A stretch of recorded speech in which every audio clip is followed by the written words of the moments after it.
Hello everyone, I am Paula Cassandra Villamante from HRDM3 and I will going to discuss my reporting entitled The Politics of Language, Why Sex is Not a Work by Ruchira Gupta.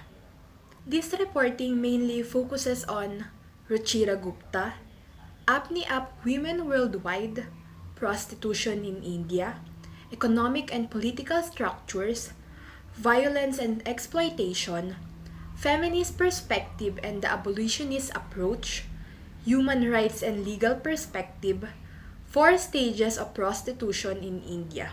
Sex work is the exchange of sexual services, performances, or products for material compensation.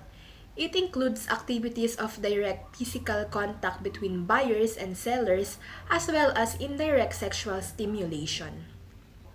Ruchira Gupta is an Emmy-winning journalist and founder of the anti-sex trafficking non-government organization Apni-Up that empowers women and girls to exit systems of prostitution. What is the Apni-Up Women Worldwide? The Apni-Up is a non-government organization working to end sex trafficking with grassroots initiatives in India. Headquartered in New York and has consultative status with the United Nations. It has supported more than 20,000 prostituted and at-risk girls, women and their family members since its foundation in 2002 by journalist Ruchira Gupta and 22 women in prostitution. India has a contentious relationship with prostitution, which raises ethical and legal concerns. India's laws against prostitution are complex and differ from region to region. Though theoretically illegal in some instances, such as public solicitation, trafficking, and pimping, prostitution is nonetheless permitted in India. The economic and political structures. Gupta also focused on economic and political structures that fuel the sex trade. She said that prostitution is not an isolated phenomenon but a reflection of global inequalities. Women from impoverished backgrounds, minority groups, or war-torn areas are often the most vulnerable to being trafficked or coerced into prostitution. The sector cannot be regarded as a respectable source of employment since it is fundamentally exploitative. Gupta's essay also emphasizes the violence and exploitation that are very common to the prostitution industry. She points out that prostitution exposes women to emotional, physical, and sexual violence from customers as well as pimps.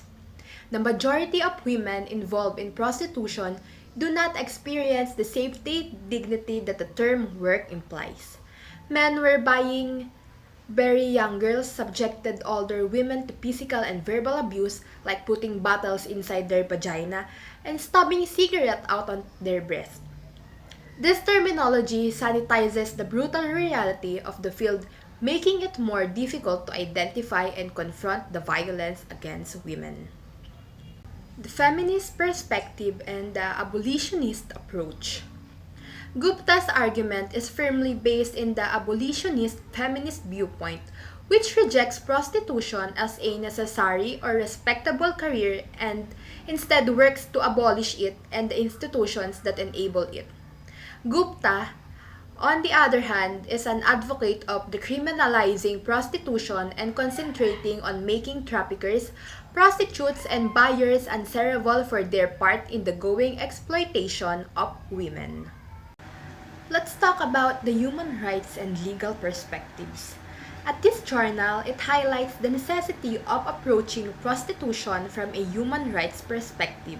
Labeling prostitution as sex work legitimizes the monetization of women's bodies and ignores the inherent violence and exploitation of the profession, undermining the fundamental human rights of those engaged.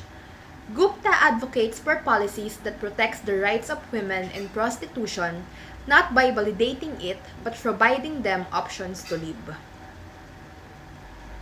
The four stages of prostitution in India.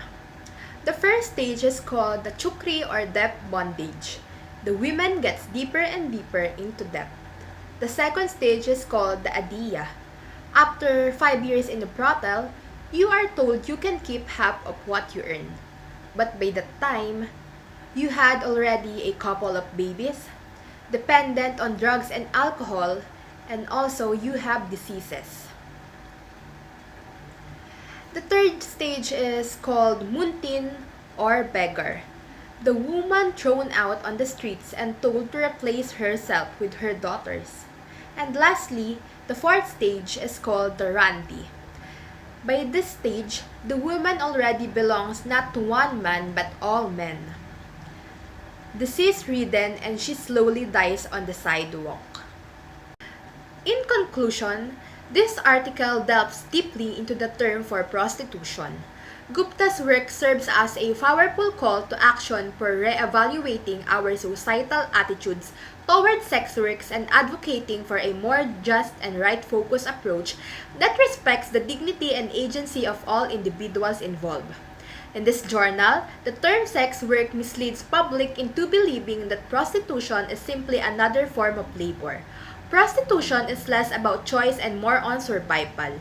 Gupta says that labeling prostitution as sex work minimizes the abuse and exploitation that women, especially those in vulnerable situations, experience. And that's the end of my reporting. Thank you for listening.